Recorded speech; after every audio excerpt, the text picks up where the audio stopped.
একদিন এক যুবক তার জীবনের উদ্দেশ্য খুঁজে পেতে চেষ্টা করছিল।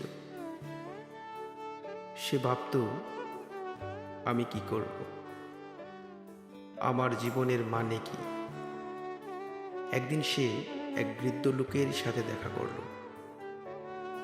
যিনি সমুদ্রের ধারে বসেছিলেন।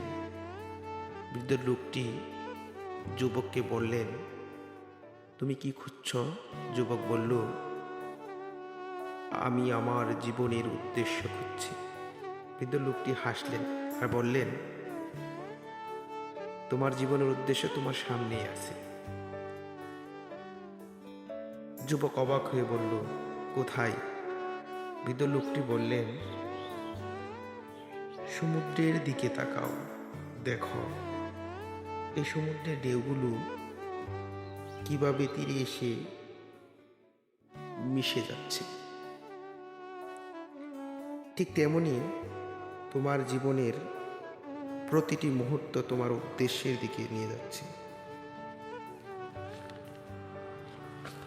তুমি কিভাবে সেই মুহূর্তগুলোকে কাজে লাগাবে, সেটাই তোমার জীবনের উদ্দেশ্য।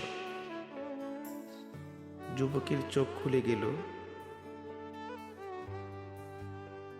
সে বুঝতে পারল, জীবনের উদ্দেশ্য খুঁজে পেতে হলে নিজেকে খুঁজে পেতে হবে। সে নিজেকে খুঁজে পেতে শুরু করলো আর তার জীবন গড়তে শুরু করলো। ধন্যবাদ। গল্পটি কেমন লাগলো সকলেই কমেন্ট করে জানাবেন।